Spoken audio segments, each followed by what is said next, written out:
Let me just say to my colleagues on both sides of this issue, I certainly respect each and every one of you, but I do believe that we're forgetting someone, a child who is growing, developing, maturing each and every minute of every day, who, when abortion is performed, is decimated.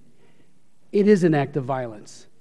If you did the exact same thing to a newly born child or a one-year-old child, or even as we saw during the partial birth abortion debate, where the scissors were literally thrust into the brain of a child and then the brain sucked out, simply because that was done while the child was almost in utero, abortion proponents defended it and did so. Bill Clinton vetoed the bill twice, finally was approved and signed into law by George Bush.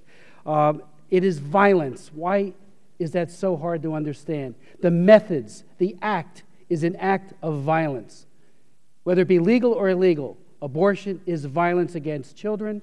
It also is highly injurious to women's health. I mentioned earlier the numbers of women who suffer chronic deleterious effects to their psychological health. The studies couldn't be more clear. Read them. Over 100 studies show it, no matter where the studies are undertaken, whether it be in the Nordic countries, New Zealand, or anywhere else, including the United States. The women suffer, not immediately, but it has a lag time. It's an intermediate and a longer-term terrible psychological impact that is largely disregarded by the abortion rights proponents. Let me also say to my colleagues that in 1984, I offered the First Amendment on the Mexico City policy and, frankly, the UN Population Fund ban because of forced abortion in China. And proponents got up, including Olympia Snowe, now over in the Senate, and others, Sam Gagenson, who used to be a member from Connecticut, and said, no one will accept these safeguards, so the money will lie fallow. It will not go to family planning organizations. After that year was over, with the Mexico City policy, the law of the land, virtually every dollar was allocated, either obligated or spent, by a family planning organization.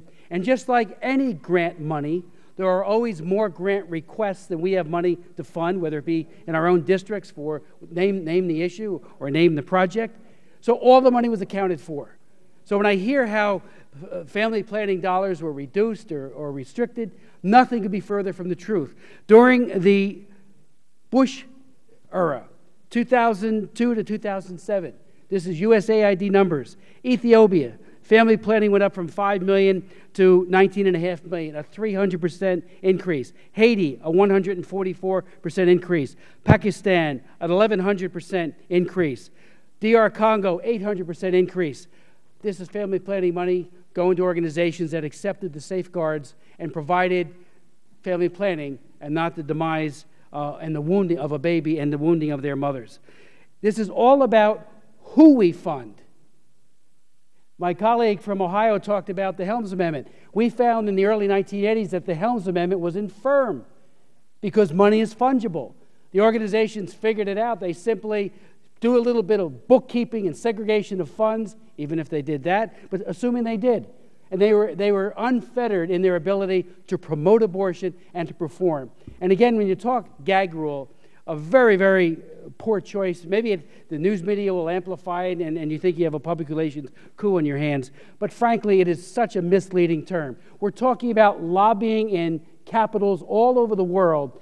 And the people we give this money to, frankly, are our surrogates. They're ambassadors in a way. They're doing things that we hope they will do, whether it be family planning or other kinds of health care interventions.